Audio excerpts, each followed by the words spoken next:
Hello, everyone. Looks like we're actually making technology work this week. I'm so excited. I tried to log on right about 11 o'clock so that we don't have our long lead. Let's see if it's working over here. And yes, and I've got audio. I hear myself. That's awesome. And everything seems to be working. I hope I didn't jinx myself by just saying that. Super excited. All right, so I hope you are here joining me. I see a few people have logged on, so that's awesome. So we're just going to go ahead and get into it and not talk about technology because it seems to be working. Yay. All right, and if you're here, feel free to hop on chat, say hello, let me know you're here so that we can be interactive because, as always, this is interactive, and we've got a lot to talk about this week. It's going to be a fun topic. I know it's a holiday weekend, so some of you may be out having fun instead of wanting to be all educational, but to me this is fun. I'm like really excited about how much fun things I've been learning this year, and hopefully you guys are having fun learning as well. And this is going to be a really educational topic. So let's get into what this is for those of you that haven't been here before. This is You Be the Behavior Consultant. Yay, Al is here. Oh, you're going to love this topic so much, and I know we're going to talk about it tomorrow too. And Chris is here too. Yeah, yay, some of my favorite people. We are doing You Be the Behavior Consultant. This is a live stream we do every Monday, as long as there's no technology difficulties, at 11 a.m. Central Time, and we usually have people joining us from all over the world. And what do we do? We talk about all sorts of topics having to do with animal behavior science, and then we explore those topics in detail. And hopefully we have videos. I do have a couple videos for us to look at today as well. And then we recap everything. And then if you're a member of animaltrainingfundamentals.com, tomorrow we also have what we call a tower talk, where we get on Zoom and we talk even more about training. And this might be one of those topics that we talk about even more.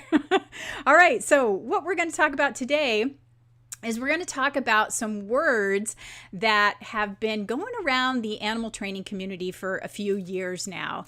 And we haven't, I don't think we've actually really explored them in detail. So we're going to explore them in detail today. They sound like really nice words because they sound like they're all about being really nice to animals. But I think it's really important to really understand what they mean and where they come from. And Ned is here from a sunny day in Denmark. Yay.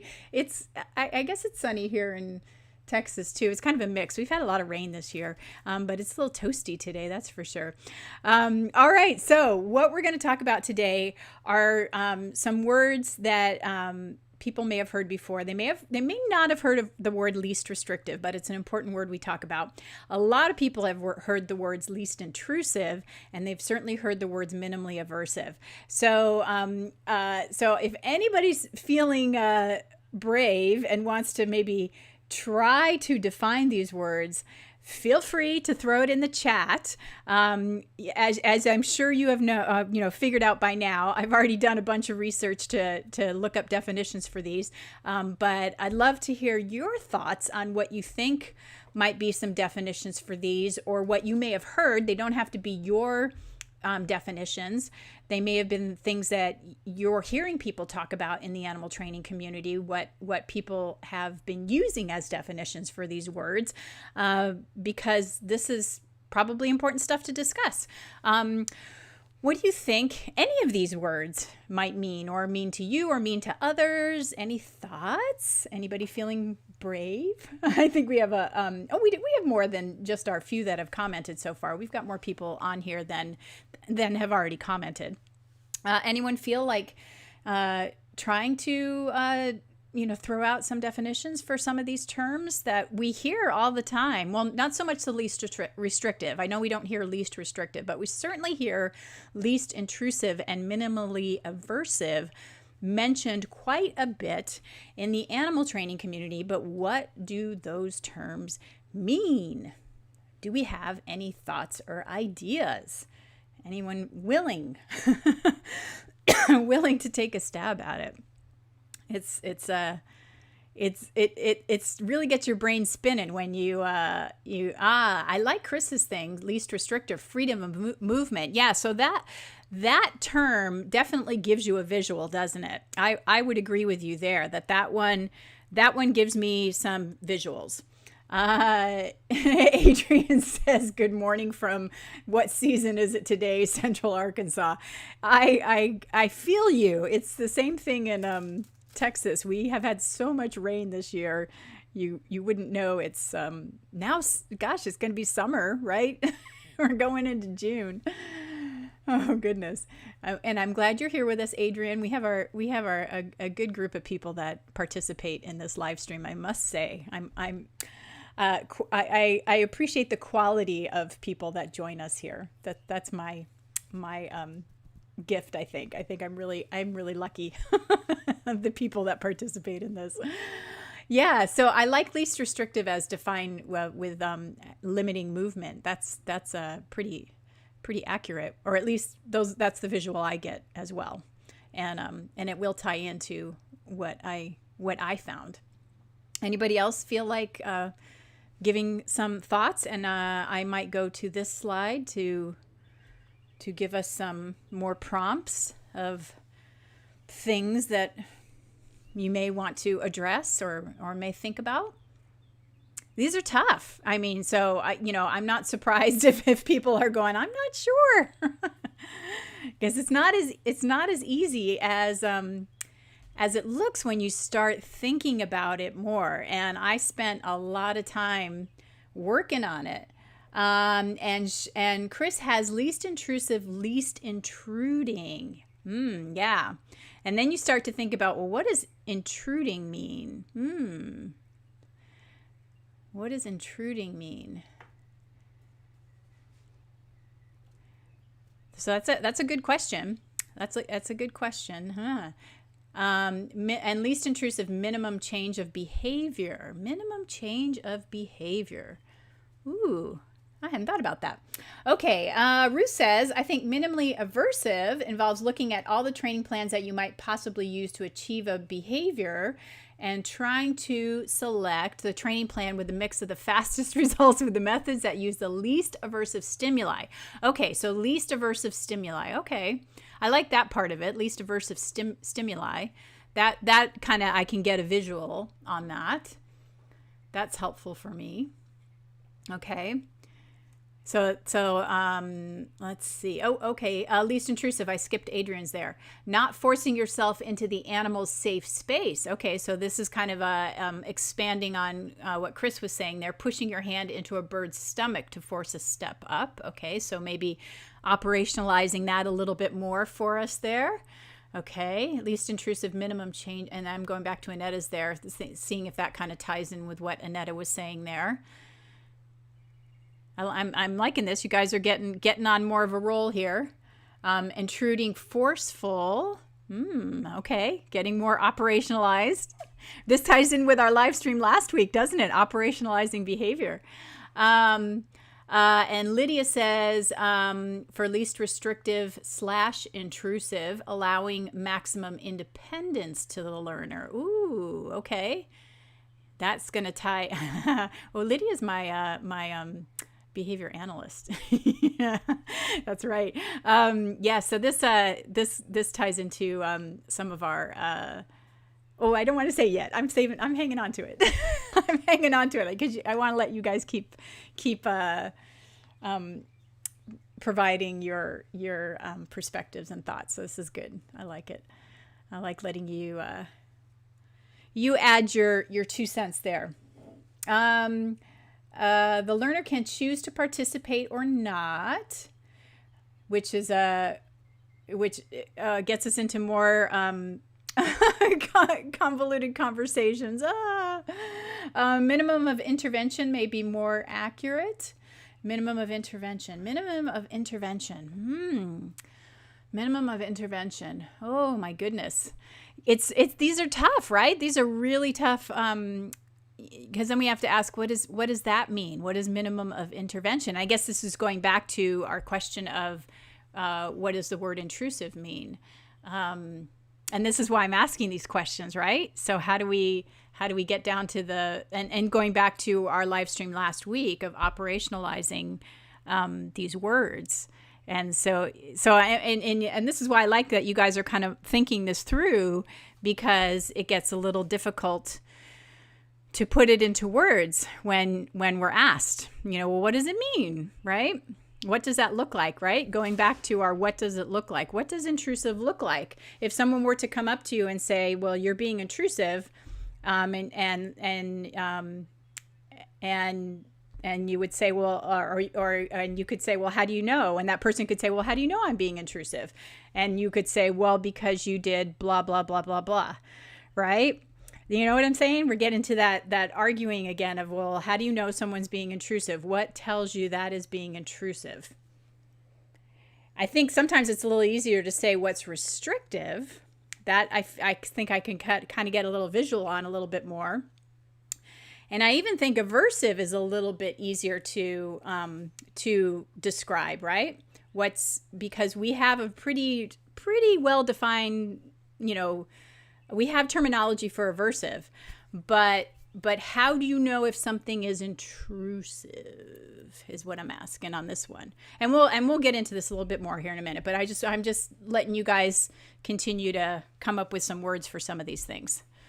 I don't want to give away all the things I have just yet for you. Right? And Annetta says, wow, this is interesting. Yeah, we probably haven't thought about it before, right? We've just sort of taken it for granted that we understand what this means. But I bet you if each person were to ask each other what that looks like, it might look very different, right? And this is where we get into this little challenge. Okay. Well, all right. Oh, I'm so glad you brought up that example, Chris. Intrusive. I am pulling a horse with a halter in the direction I want to go. All right. Now because that's one of my examples. So let's look at intrusive versus restrictive. For that, you know what? Because let's just. I don't want to jump. I have that example in here. What if you looked at that as restrictive? What if you used the same word restrictive for that example? What do you think about that? Whereas your definition for restrictive was about restricting movement, right?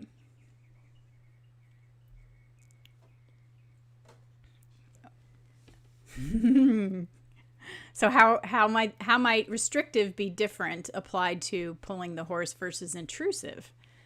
How would you use those terms differently?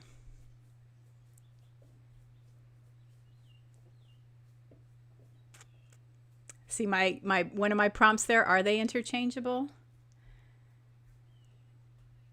Is it least restrictive or least intrusive to say target that horse? And are they different? Are those terms different? Dun, dun, dun.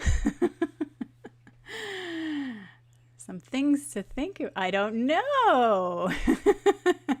I know. I mean, this is where I'm coming, where I'm having us think about these words a little bit. I know. Okay, so maybe I'll take us down into some of our definitions here just to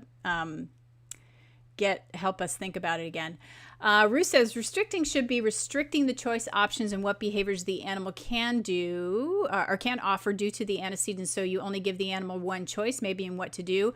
A dog or a leash as restrictive. Using Chris's horse example, horse tied to a post while you flap something at it and let it struggle until it gives up versus letting it see, smell, examine a strange new thing.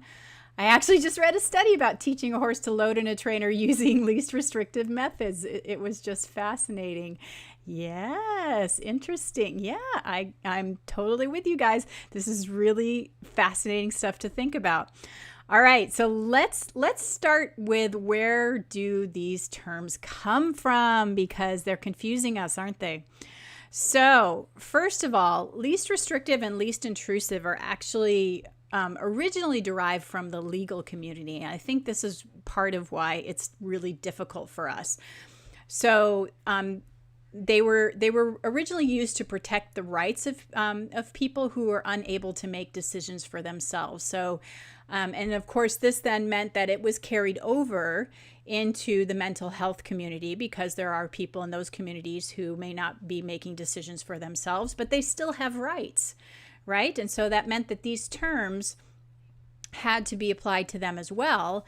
And so the mental health community was trying to adapt those terms. And I would say they don't adapt necessarily really easily sometimes. And so that's why you're seeing these terms, trying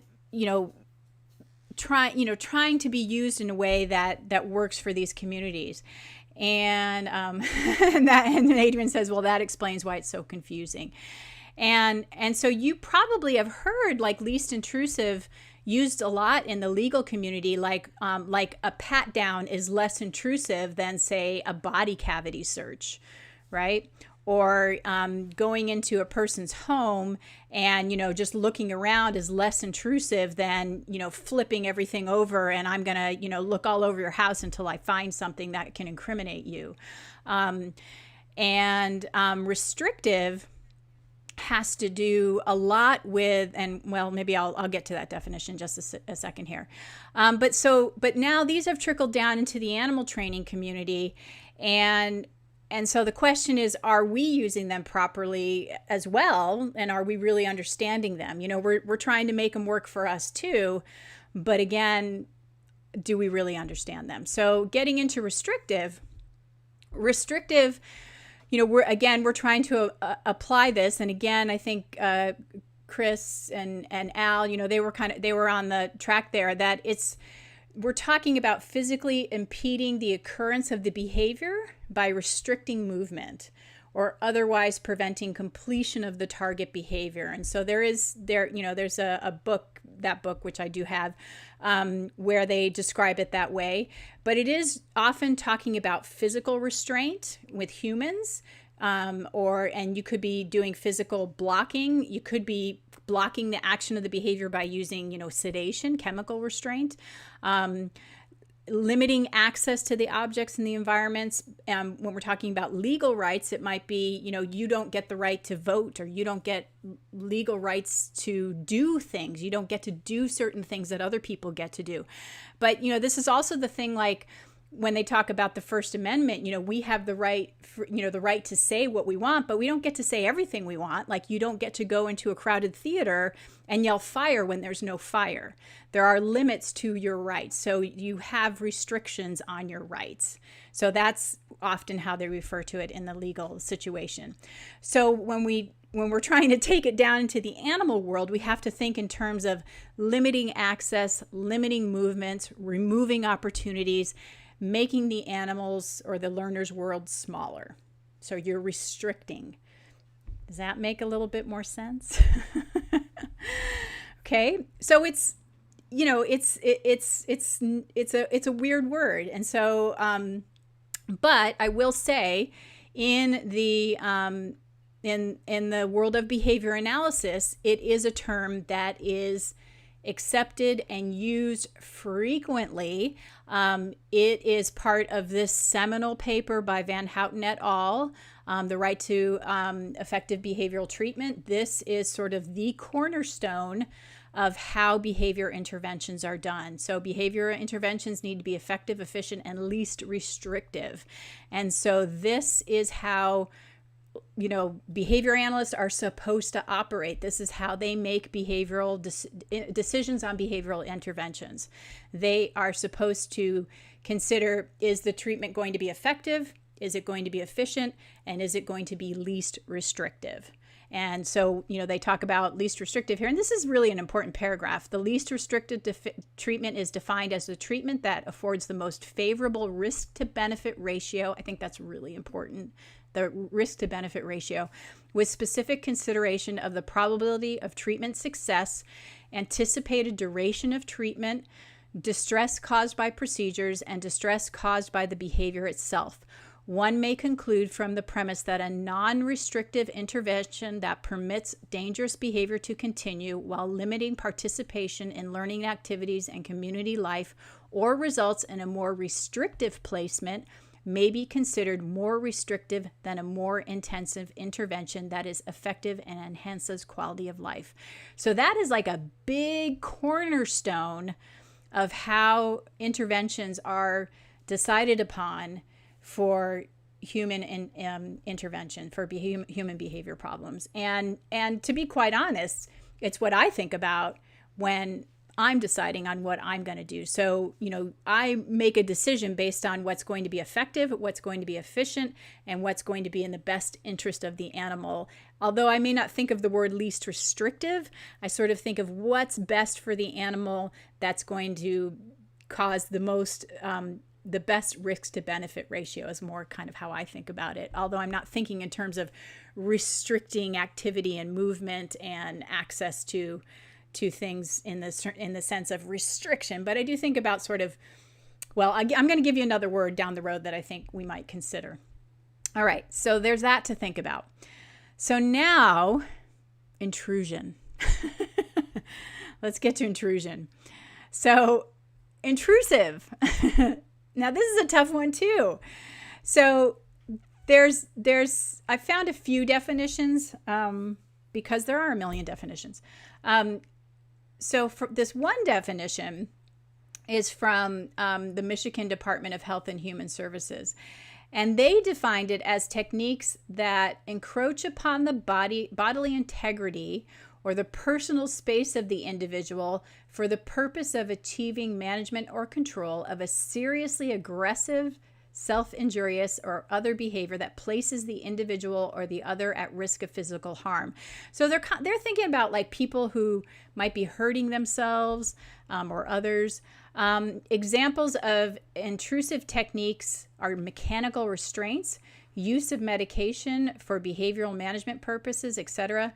According to some behavior analytic definitions, many intrusive techniques may function as restrictions by preventing movement and alternative responses. So if we were to take this definition, which is really operationalized to some extent, it's basically saying when we're intrusive, our definition acts as a restriction. So it does the same thing as restriction, right? Now, if you were to look up like a dictionary definition of intrusion, it's saying unwelcomed, annoying, invading your space. So that's just like that, that common, colloquial language. But like I was saying earlier, that legal, less intrusive definition will change depending on the circumstances. Like I was talking about, like if it was a pat down versus, a body cavity search versus I'm walking into your house and I'm just going to look around versus I'm going to flip all your furniture over. So the definition changes based on the circumstances. So I'm going to give you another example of intrusion where the definition is different. So in this example, in this study right here, style over substance in interventions for at-risk students, the impact of intrusiveness, what they did, which I think was really cool, is they had some kids who their studies were not going so well and their GPA was getting lower and lower and lower. So they defined 3 levels of intrusion. And so if a kid was having, getting poor grades in school, and they split them up into 3 groups. So one group was going to get a letter if their grades were dropping, and the letter said that, you're going to go on probation because your grades are dropping. The second group, and so that's level 1 intrusion. The second group, their level 2 intrusion was a letter of probation, a phone call with the student saying, and here's the plan of action we're going to take so that we can try and get your grades up. And then level 3 intrusion was a letter of probation, a phone call about a plan of action, and they were going to meet with a counselor. They were going to talk about their plan of action. They were going to have some agreed upon contingency for the child to get reinforcement if they did certain things. And then there was also going to be a contract that they were going to sign and agree to. And so they defined intrusion as these different things that were applied to the 3 different groups of students. And in this case, intrusion led to desired outcomes. And and what happened is, by having more intrusion, interventions that involved more intrusion, the result was that students had higher GPAs. The ones that had more intrusion in their life had higher GPAs. So in this case, intrusion isn't necessarily a bad thing. It actually led to good things. And I don't know that the kids necessarily viewed intrusion as aversive. Perhaps they saw it as, I'm getting attention. We don't know. They didn't measure, how the students viewed the intrusion. So the definition of intrusion in that study is very different, right? So it's just some food for thought there. Now, I want to give you one more definition, and then we're going to go back. Oh, no, I got a couple more things to... I'm sorry, I'm just doing a lot of talking here, but it's a lot of things to think about, which requires me to take a drink here. Let's see. It's all about application of the term and use is what Debbie has to say. Yeah, feel free to comment here, because there's a lot of stuff to digest. So now we've talked a little bit about aversion, or intrusion. But I also want to get back to aversive. So we've talked about aversives before, because this is all coming together at the end, and then we'll look at some videos too. So we've talked about aversive. Now, aversive and aversive stimuli, that has a definition, right? So we know that generally an aversive stimulus will cause withdrawal or escape. But again, it's not, it's not so black and white in the sense that, it has to be, well, I'll just keep reading here. We also know that this is going to be, what this looks like depends on the ethology of the species, right? So some animals may freeze, and that can, like think about a rabbit, it sees your a hawk, and it might freeze. A chicken might freeze, or it may call. There's different responses that can happen. Let's see. Lydia says, if the intrusion was aversive to the student, it's a negative reinforcement contingency. It's not, like you said, an attention thing. A positive reinforcement contingency really does depend. Absolutely. And I'm so glad that you mentioned that, because this is again where, it's leading to some really important questions about this word intrusion. I think that's such a great point. Absolutely. I totally agree with you.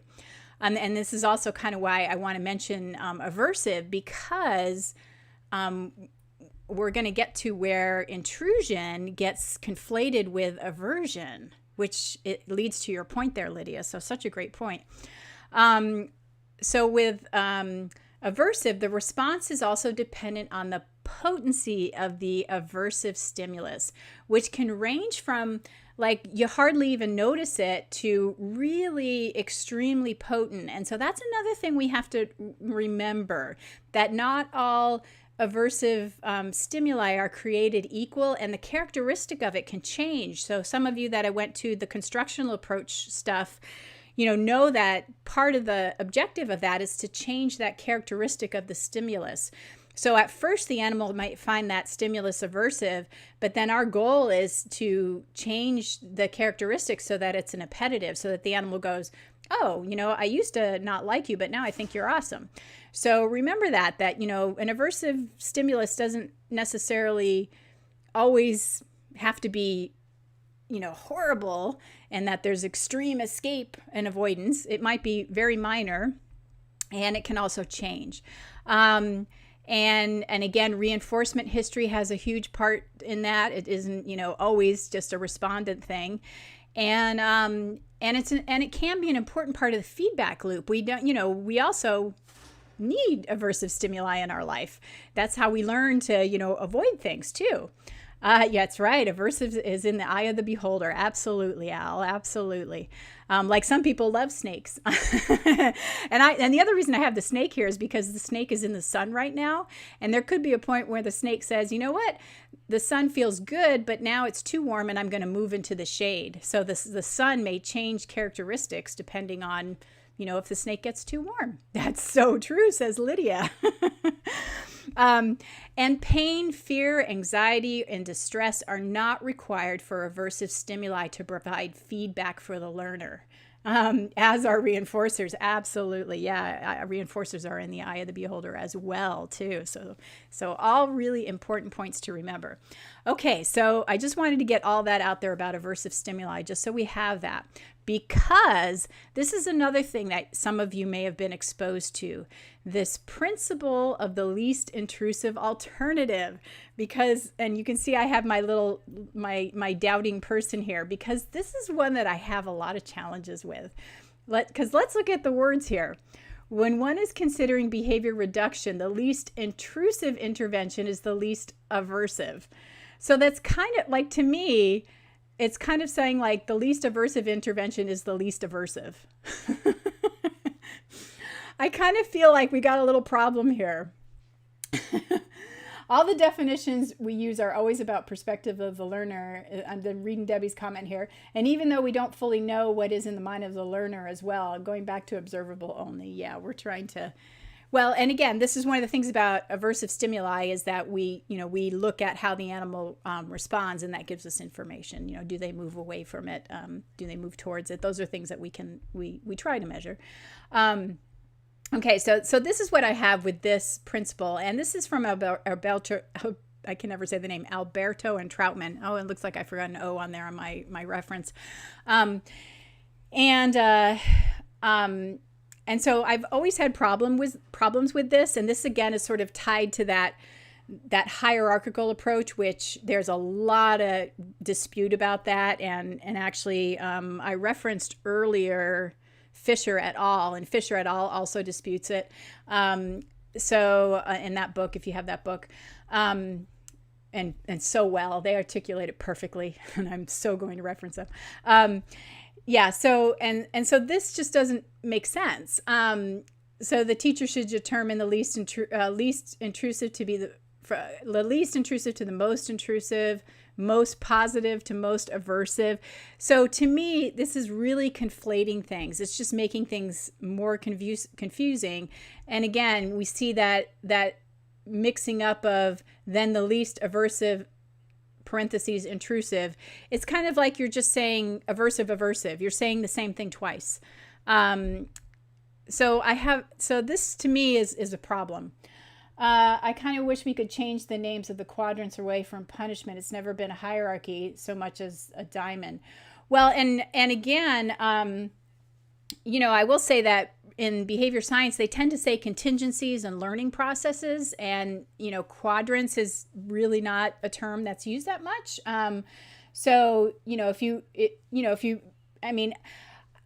don't think, the terms punishment and reinforcement are going to go away. I think those are useful, but I think if it helps you, learning processes and contingencies are helpful terms. That if-then relationship is really what's going on there, and that might be helpful to you. I don't know if that will kind of make it easier for you.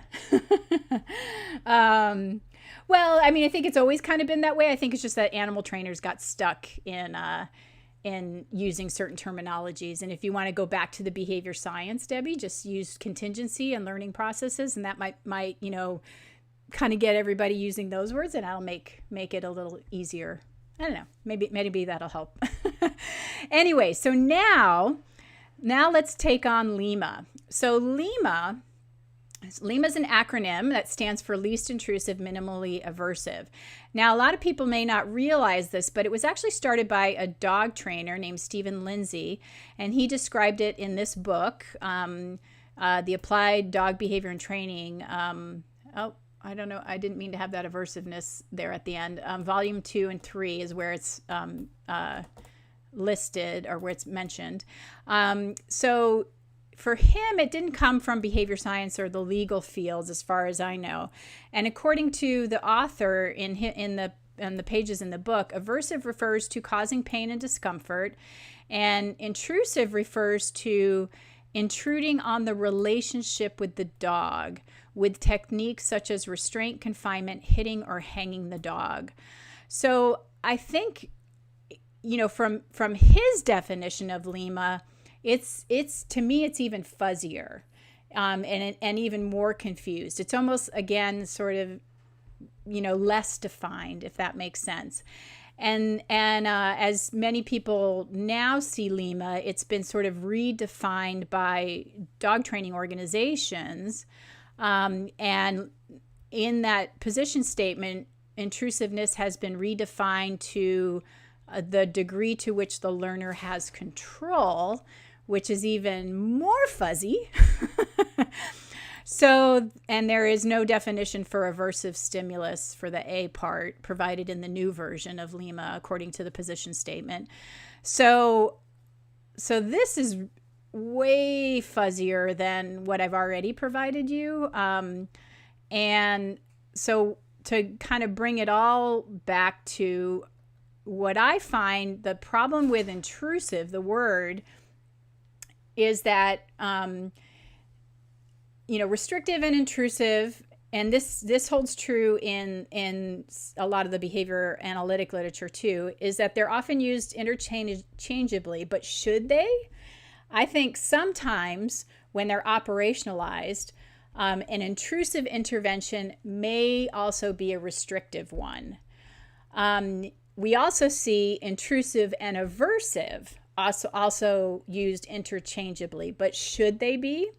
Again, what this requires is operationalization for clarification if an action labeled intrusive functions as an aversive stimulus.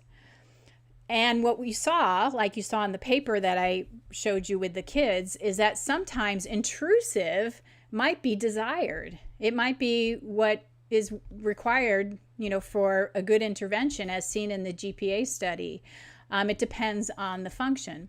So which brings us back to the main issue for me, is that intrusive is really just a label that needs defining. So how do we know if something is intrusive? It's pretty loosey-goosey. It's up to the person using it and under what circumstances to define it so that we know what the person means by intrusive.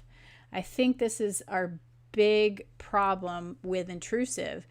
Restrictive, I think, has a definition and there's some usefulness to it, but it's limited.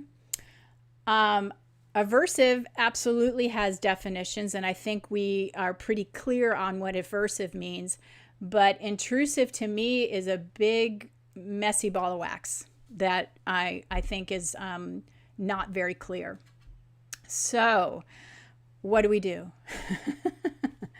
And I don't know if that made sense to you guys. I mean, that's what I saw. And I think intrusive is getting confused with aversive. It's getting confused with restrictive because people provide different definitions for it.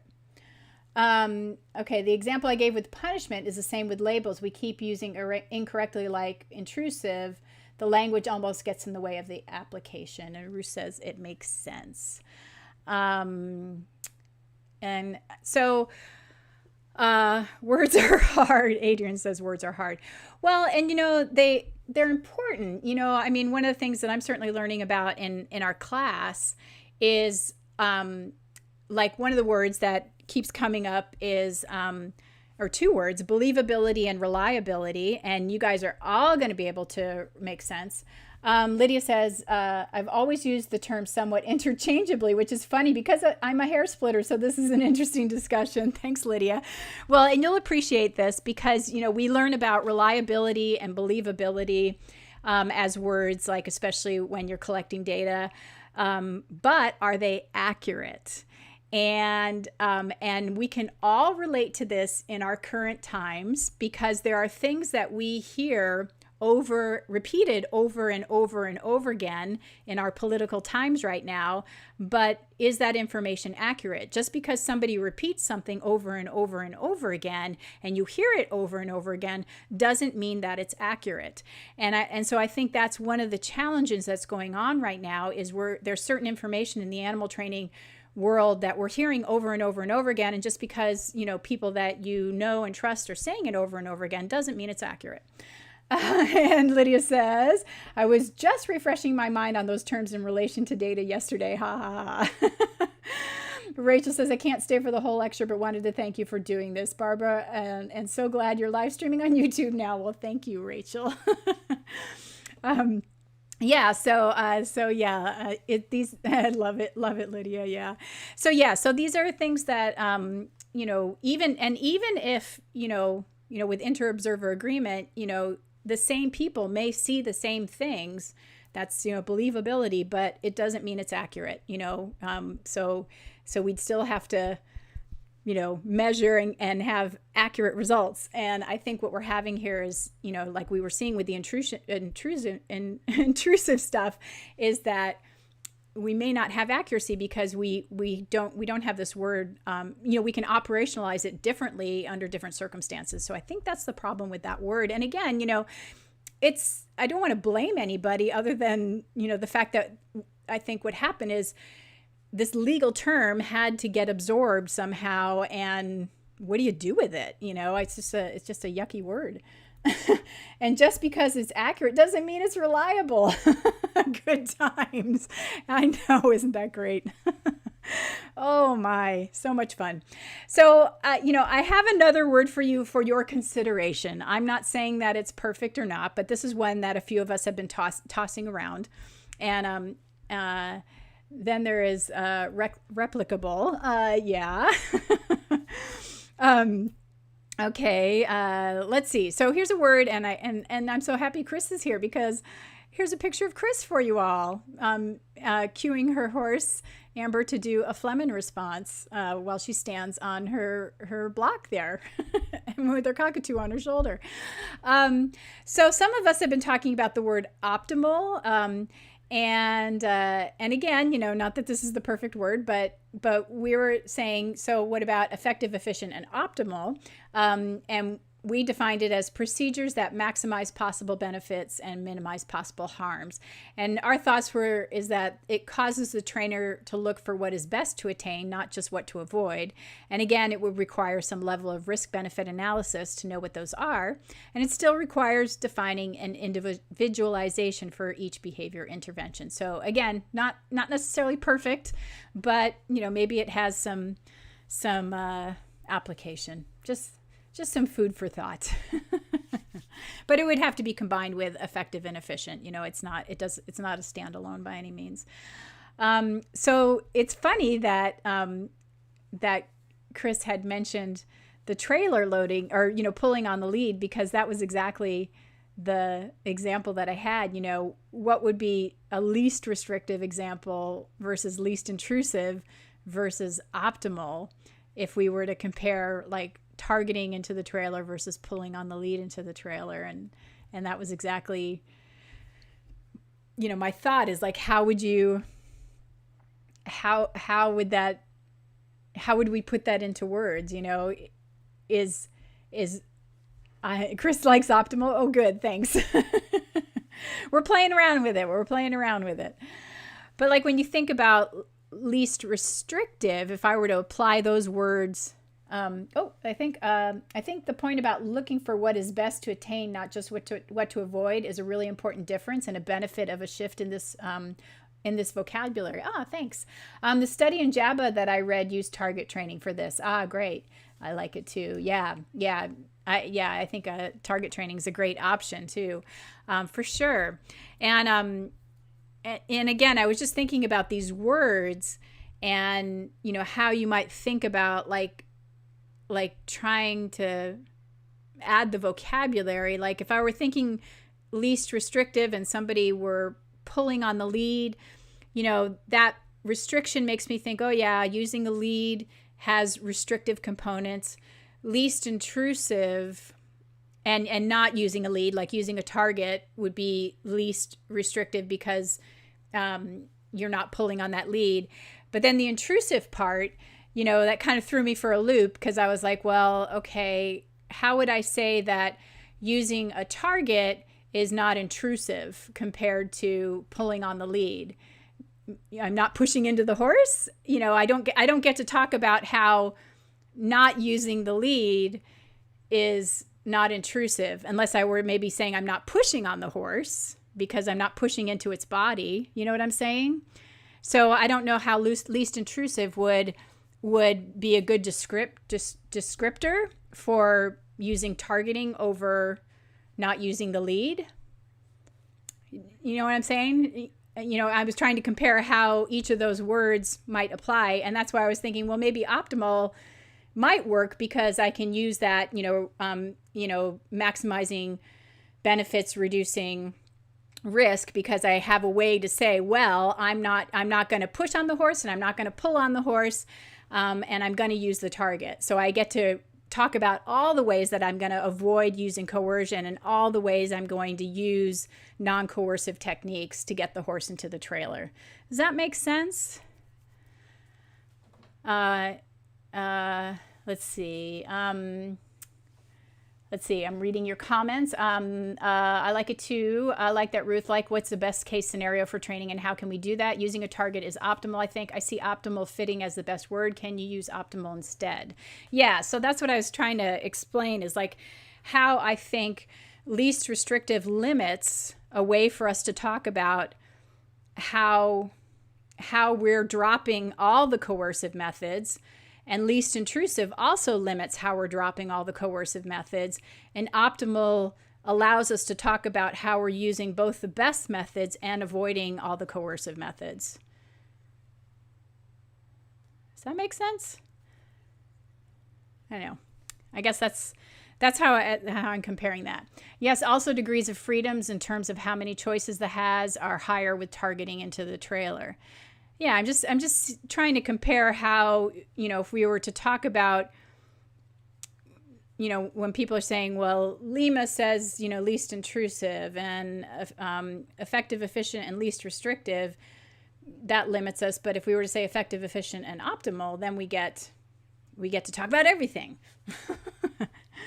So I thought we'd look at a Panda example and kind of thinking with those words in mind, if we were to talk about what's least restrictive versus least intrusive versus optimal, again, you can see in this Panda video where they're being restrictive. You can also see where they're being intrusive, but could you see where they're being optimal? Where you can see there's that what would be a better term to use. And I don't want you to focus on all the ways to improve upon their training, but just focusing upon what elements are restrictive and would you care about it, and where they're being intrusive and would you care about it, and what you might consider optimal. So and I'll play the video, and then I can always turn the audio down. And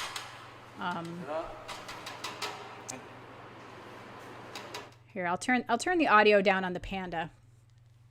Lydia says, maybe least restrictive and least intrusive are the terms used because in their names they apply non-example. Ah, that's true. That could be.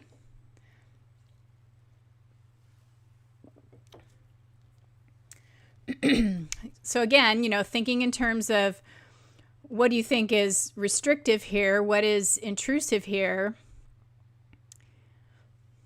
And then we could also think about, is that good or bad? And then we could think about optimal.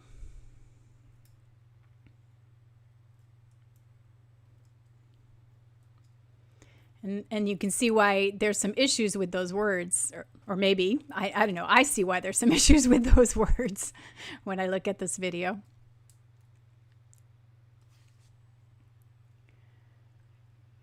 So Al says, so optimal is the bag that holds the tools. Yeah, I kind of like that.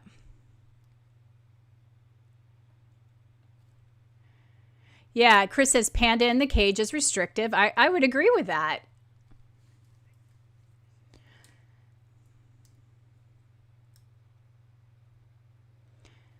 And were there any things that might be intrusive?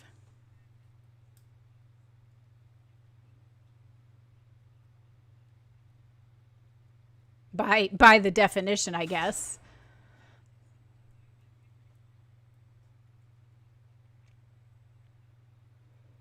I guess it depends on what the definition is, because as we said, it's kind of it's kind of confusing. I guess it depends on what definition you go by.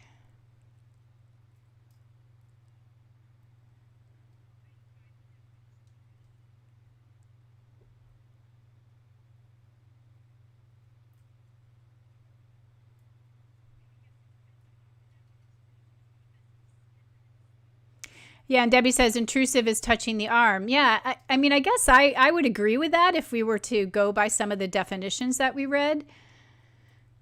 And so then my question would be, is even the panda holding the apparatus is restrictive, right? Yeah, it could be. I'm also thinking intrusive is tapping. It could be. Yeah, I mean, it depends on what your definition is.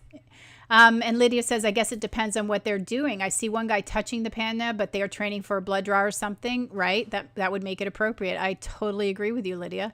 Tapping on the cage, and which side do they want his head on anyway? Yeah, I agree with all of you. So, if we were to go back to definitions, there are elements of this that might meet the definition, depending on whose definition you go by, of restrictive and intrusive. Yet, if I were to ask myself, some of those questions about optimal, maybe I want restriction, and maybe we need intrusiveness in order to meet the behavioral objectives.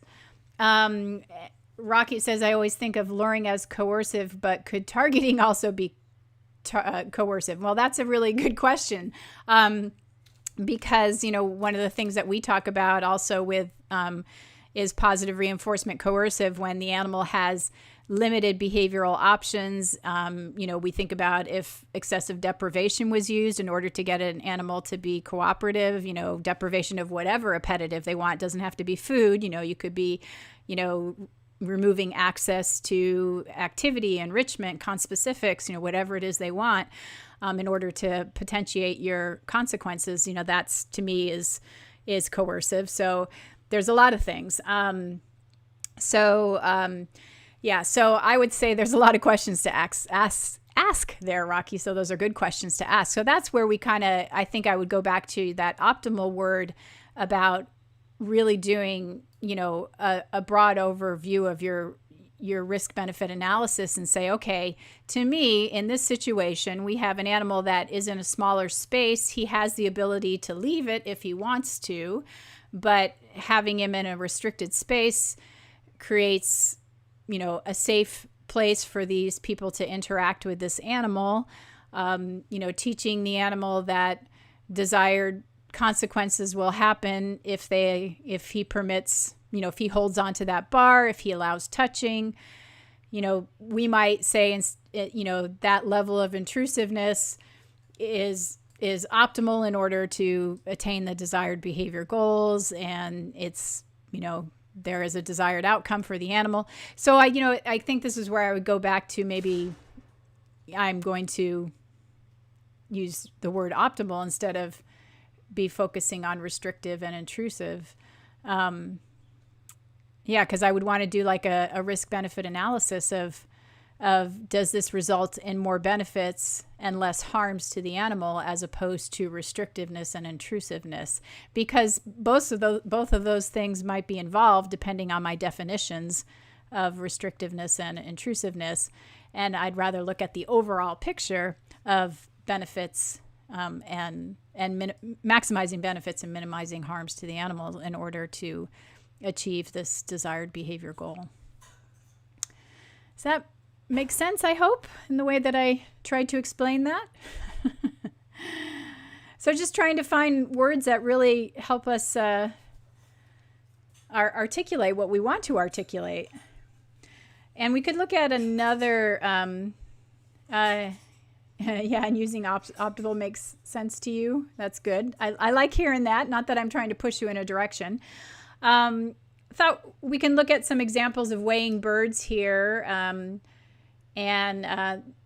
You know, most of them will look familiar to you guys. I think only one of them, and Debbie agrees with Chris. We'll look at some weighing here. I don't think this has audio, so. And again, you're going to just see some different examples.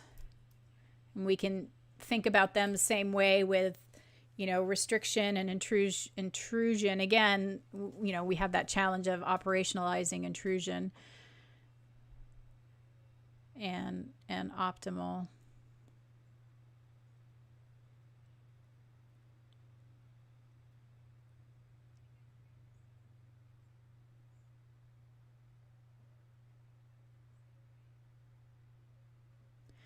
I think this was a clip I made for the fear-free program. So we were just kind of demonstrating different ways people could weigh birds.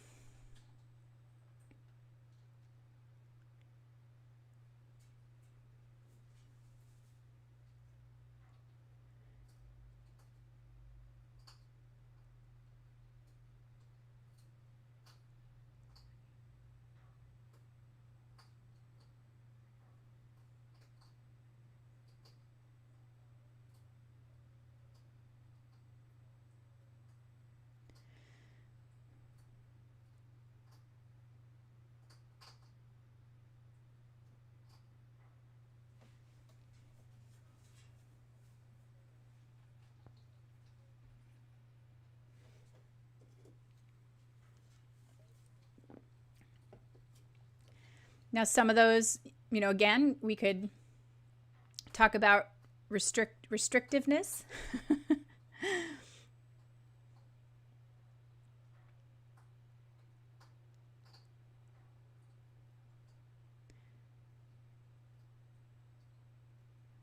think perhaps inside the cage was more restrictive than outside. I think, is that all I got on those? Oh.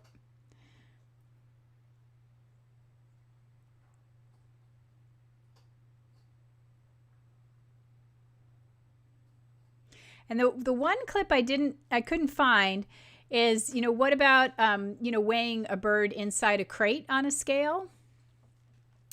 Oh, there we go. I took my son Conyer to a veterinarian in Chattanooga who tried to put her in a Tupperware container with a hole in it. I think her head was supposed to go through the hole for weighing. Yeah, but, you know, but that's another example. You know, there are some animals that we do train to go into a crate to put on a scale as opposed to having the animal stand on the scale. And, you know, and so that's, you know, that's another sort of example of, I would say it's restricted if we were to technically use the term the way that, you know, it's defined, as opposed to standing directly on the scale. And that might be for a number of different reasons. You know, it may be to protect the scale. It may be because the animal has a long reinforcement history for comfort in a crate versus the scale. Yeah, and some of your twos love going into a crate, not restrictive to them. Yeah. So again, that's where that word gets challenging, right? You know, and the reason I did this example with my parrot getting on the scale in the cage is because, you know, we were doing this for the fear-free program, and I was thinking, you know, that might be a better option for some people than to take their bird outside of the enclosure. So I just wanted to show that, you know, hey, this is an option for you. Don't feel like you can't weigh your bird because maybe he doesn't step up on your hand. You know, you might be able to train him to get onto a scale inside the cage a lot easier. Yeah, restrictive is in the eye of the beholder. Well, and whether it's a bad word, you know, that's the other thing. It's kind of like intrusive. We saw with the school children that it didn't necessarily mean bad. But by definition of restrictive is it is restrictive to go into the crate. So that's where it gets muddy. Yeah, that's right.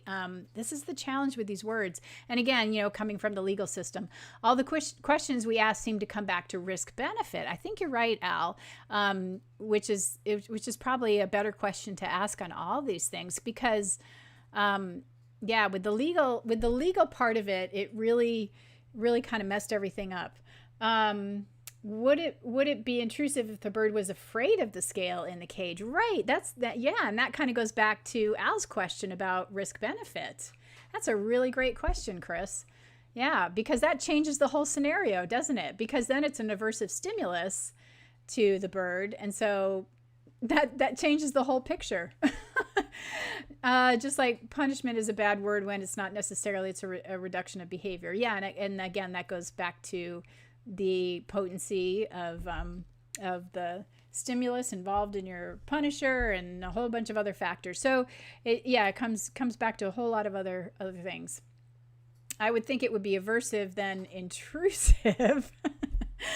Yeah, see how it gets really messy? See how it gets really, really messy? Lots to think about here, people. I told you this one was going to be interesting. It's not as straightforward. I like that our live streams are very deep thoughts. We don't like it to be just the basic stuff. we go far into it. All right, so we're about at an hour. We did pretty good here. So let's recap. Least restrictive and least intrusive. These terms were originally derived from the legal community, adapted for mental health communities, and are now also being used in animal training. So restrictive, muddy is great though, says Rocky, refers to types of interventions that physically impede the occurrence of behavior by restricting movement or otherwise preventing completion of the target response. Chris has to go lie down. And Debbie says, so say, for example, we are reinforcing behavior we want, the behavior doesn't go away, therefore punishing. Okay, getting into the punishing stuff again. And Ruth says, I appreciate the thorough analysis.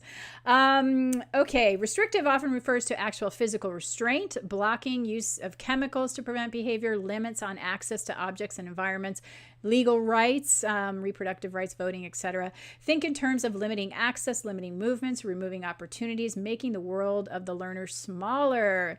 Intrusive.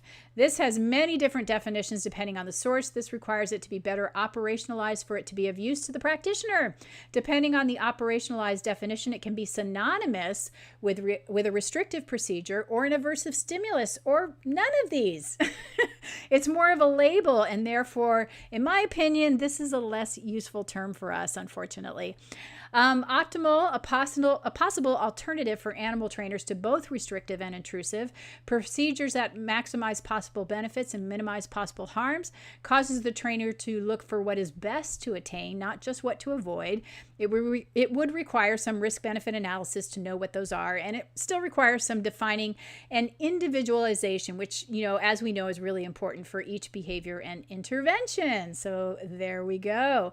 If you liked discussing all this, tomorrow, believe it or not, we're up for another Tower Talk. So those of you that are members of animaltrainingfundamentals.com, we'll do this again tomorrow, same time at 11 a.m. The link to the Zoom is in the members thing. Just go to Tower Talk or search Tower Talk. It's under the family tab, and that link is there, and you can join us at 11. We'll be on Zoom. If you're not a member, just go to animaltrainingfundamentals.com. You can use the code sunglasses and still join at 25% off, and we'll continue this conversation if you want. We can keep talking about this, or we'll talk about anything animal training, and have some fun getting deep into the world of animal training and other topics, behavior science, whatever you want to talk about, and have some fun getting into it. I don't know about you guys. Thanks from Caitlin. Just join the Tower Talk. It's stimulating and fun, says Chris. Yeah, it is. We have a good time there. So there you go. So that was a fun one for me, fun to research. And I found some really good stuff. Good stuff from Lydia. Thank you. Thanks for joining, Lydia. Joined a bit late. Loved it as always. We'll do the rewatch a bit later. This was a great presentation. Good stuff. Thanks again. Thank you from Ruth. Yeah, no, I got some really good stuff researching here. And so I'm super excited about some of the resources I found when I went digging for this. So that made my day. It was worth it. Especially that book by Fisher et al.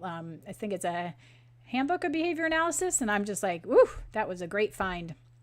So many thoughts. Definitely going to join tomorrow. I have questions. Thank you from Annetta. Well, good. I am really enjoying those talks. So yeah, I was just thinking about, like learning is definitely super reinforcing. It's really fun. I'm glad to be doing all this with all of you. Let's see. You're doing great resource stuff. Loving it from Debbie. Thank you. Well, thank you all for joining. It's really fun. I'm just, I got I found some great stuff that I'm super excited about. So yay. Hope you all will be there tomorrow. All right, guys. Well, we're after 12. So 12 my time, that is. So I guess it's time to go do some other stuff now. All right, guys, I will let you go. Enjoy your holiday weekend here in the U.S. And yeah, I guess that's it. Okay, guys, take care, and I will talk to you later.